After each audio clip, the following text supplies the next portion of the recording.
ಸಾಧಾರಣವಾಗಿ ಎಲ್ಲರೂ ಅಕ್ಕಿ ಪುಂಡಿ ರವೆ ಪುಂಡಿ ಮಾಡಿರ್ತೀರಾ. ಅವಲಕ್ಕಿ ಪುಂಡಿ ಯಾರೂ ಟ್ರೈ ಮಾಡಲಿಕ್ಕಿಲ್ಲ. ಇವತ್ತು ನಾನು ಅವಲಕ್ಕಿ ಪುಂಡಿ ರೆಸಿಪಿನ ಹೇಳಿಕೊಡ್ತಾ ಇದ್ದೇನೆ. 10 ನಿಮಿಷದಲ್ಲಿ ಈ ಪುಂಡಿನ ರೆಡಿ ಮಾಡ್ಕೊಳ್ಬಹುದು. ಹಾಗೆ ತುಂಬ ರುಚಿಯಾಗಿರುತ್ತೆ. ಬನ್ನಿ ಹಾಗಾದರೆ ಮಾಡುವ ವಿಧಾನ, ಬೇಕಾಗುವ ಪದಾರ್ಥಗಳು ನೋಡೋಣ. ಹಾಯ್ ಫ್ರೆಂಡ್ಸ್, ಎಲ್ಲರಿಗೂ ನಮಸ್ಕಾರ. KR ಚಾನಲ್ಗೆ ಸ್ವಾಗತ. ನಾನು ನಿಮ್ಮ ರೂಪ. ಪುಂಡಿ ಮಾಡೋಕ್ಕೆ ನಾನಿಲ್ಲಿ ಗಟ್ಟಿ ಅವಲಕ್ಕಿ ತಗೊಂಡಿದ್ದೀನಿ. ಅವಲಕ್ಕಿನ 4 ಬಾರಿ ಕ್ಲೀನಾಗಿ ತೊಳೆದು ತಂದಿದ್ದೇನೆ. ನಾನಿಲ್ಲಿ 1.5 ಕಪ್ಪಿನಷ್ಟು ಗಟ್ಟಿ ಅವಲಕ್ಕಿ ತಗೊಂಡಿದ್ದೀನಿ. ಗಟ್ಟಿ ಅವಲಕ್ಕಿ ಆಗಿರೋದ್ರಿಂದ ನೀರು ಹಾಕಿ 5 ನಿಮಿಷಗಳ ಕಾಲ ಇದನ್ನು ನೆನೆಯೋಕ್ಕೆ ಬಿಡಬೇಕು. ಈ ರೆಸಿಪಿನ ಮೀಡಿಯಮ್ ಅವಲಕ್ಕಿಯಲ್ಲಿ ಬೇಕಾದರೂ ಮಾಡಬಹುದು. ಮೀಡಿಯಮ್ ಅವಲಕ್ಕಿಗೆ ನೀರು ಹಾಕಿ ನೆನೆಸ್ಬೇಕಂತಿಲ್ಲ, ಡೈರೆಕ್ಟಾಗಿ ತೊಳೆದು ಹಾಗೆ ಮಾಡಿಕೊಳ್ಬಹುದು. ನೋಡಿ, 5 ನಿಮಿಷದ ನಂತರ ಅವಲಕ್ಕಿ ಮೆತ್ತಗಾಗಿದೆ. ಈಗ ನೀರನ್ನು ತೆಗೀರಿ. ನಂತರ ಬಾಣಲಿ ಬಿಸಿಗಿಟ್ಟು ಬಾಣಲಿಗೆ 2 ಸ್ಪೂನಿನಷ್ಟು ಎಣ್ಣೆ ಹಾಕಿದ್ದೇನೆ. ಎಣ್ಣೆ ಸ್ವಲ್ಪ ಬಿಸಿಯಾದ ನಂತರ ಇದಕ್ಕೆ 1 ಸ್ಪೂನಿನಷ್ಟು ಸಾಸಿವೆ, 1 ಸ್ಪೂನಿನಷ್ಟು ಉದ್ದಿನಬೇಳೆ, ಸ್ವಲ್ಪ ಕರಿಬೇವನ್ನು ಹಾಕ್ಕೊಳ್ಬೇಕು.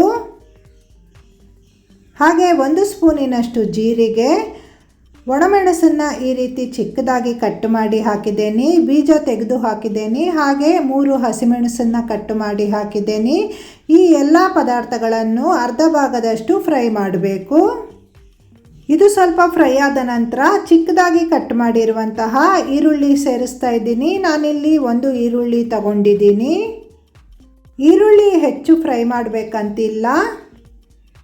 ನಂತರ ಇದಕ್ಕೆ ಸ್ವಲ್ಪ ಕಟ್ ಮಾಡಿರುವಂತಹ ಕೊತ್ತಂಬರಿ ಸೊಪ್ಪನ್ನು ಸೇರಿಸ್ತಾ ಇದ್ದೀನಿ. ಕೊತ್ತಂಬರಿ ಸೊಪ್ಪು ಹಾಕಿದ ನಂತರ ಈ ರೀತಿ ಒಮ್ಮೆ ಮಿಕ್ಸ್ ಮಾಡಿ ಅರ್ಧ ಕಪ್ಪಿನಷ್ಟು ಕಾಯಿ ತುರಿ ಹಾಕಿ ಸ್ಟವ್ ಆಫ್ ಮಾಡಿ ಈ ಎಲ್ಲ ಪದಾರ್ಥಗಳನ್ನು ಚೆನ್ನಾಗಿ ಮಿಕ್ಸ್ ಮಾಡಿ ನೆನೆಸಿಟ್ಟಿರುವಂತಹ ಅವಲಕ್ಕಿಗೆ ಸೇರಿಸಬೇಕು. ಇದಕ್ಕೆ ರುಚಿಗೆ ತಕ್ಕಷ್ಟು ಉಪ್ಪು ಹಾಕಿ ನಾನಿಲ್ಲಿ 1 ಸ್ಪೂನಿನಷ್ಟು ಉಪ್ಪು ಹಾಕಿದ್ದೇನೆ. ಈಗ ಈ ಎಲ್ಲ ಪದಾರ್ಥಗಳನ್ನು ಕೈಯಲ್ಲಿ ಚೆನ್ನಾಗಿ ಈ ರೀತಿ ಒತ್ತಿ ಒತ್ತಿ ಕಲಿಸಬೇಕು. ಇದು ಹಿಟ್ಟಿನ ಥರ ಉಂಡೆ ಬರಬೇಕು. ಅಷ್ಟರ ತನಕ ಇದನ್ನು ಕಲಿಸಬೇಕು. ನೋಡಿ, ಈ ರೀತಿ ಉಂಡೆ ಬರಬೇಕು. ಈಗ ಇದನ್ನು ಹಬೆಯಲ್ಲಿ ಬೇಯಿಸಬೇಕು. ಈ ರೀತಿ ಕಡುಬಿನ ಅಟ್ಟಿಗೆ ನೀರು ಹಾಕಿ ಹಬೆಯಲ್ಲಿ ಇದನ್ನು 10 ನಿಮಿಷದ ಹೊತ್ತು ಬೇಯಿಸಬೇಕು. ನಿಮ್ಮ ಮನೆಯಲ್ಲಿ ಅವಲಕ್ಕಿ ಇದ್ದರೆ ಸಾಕು, ಈ ತಿಂಡಿನ ತುಂಬ ಸುಲಭವಾಗಿ ಮಾಡಿಕೊಳ್ಳಬಹುದು. ಯಾವಾಗಲೂ ಅವಲಕ್ಕಿ ಒಗ್ಗರಣೆ ಮಾಡಿ ತಿನ್ನೋದಕ್ಕಿಂತ ಈ ತಿಂಡಿನ ಡಿಫ್ರೆಂಟಾಗಿ ಟ್ರೈ ಮಾಡಿ ನೋಡಿ. ಮನೆಯವರೆಲ್ಲ ತುಂಬ ಇಷ್ಟಪಟ್ಟು ತಿಂತಾರೆ. ಈ ತಿಂಡಿ ತಣ್ಣಗಾದ ಮೇಲೂ ಸಖತ್ ರುಚಿಯಾಗಿರುತ್ತೆ. ನೋಡಿ, 10 ನಿಮಿಷ ಆಗಿದೆ. ನಾನಿಲ್ಲಿ ಸ್ಟವ್ ಆಫ್ ಮಾಡಿದ್ದೇನೆ. ಈಗ ಸರ್ವಿಂಗ್ ಪ್ಲೇಟ್ಗೆ ಸರ್ವ್ ಮಾಡಿ ಹೇಗಾಗಿದೆ ಅಂತ ತಿಂದು ನೋಡೋಣ. ಮಾಮೂಲಿ ಪುಂಡಿಗಿಂತ ಈ ಪುಂಡಿ ಸಖತ್ ರುಚಿಯಾಗಿದೆ. ತುಂಬ ಸುಲಭವಾಗಿ ಮಾಡಿಕೊಳ್ಬಹುದು. ಚಟ್ನಿ ಪುಡಿ, ಚಟ್ನಿ, ಸಾಂಬಾರು ಯಾವುದೇ ಕಾಂಬಿನೇಷನಲ್ಲಿ ಬೇಕಾದರೂ ನೀವು ಈ ಪುಂಡಿನ ತಿನ್ನಬಹುದು.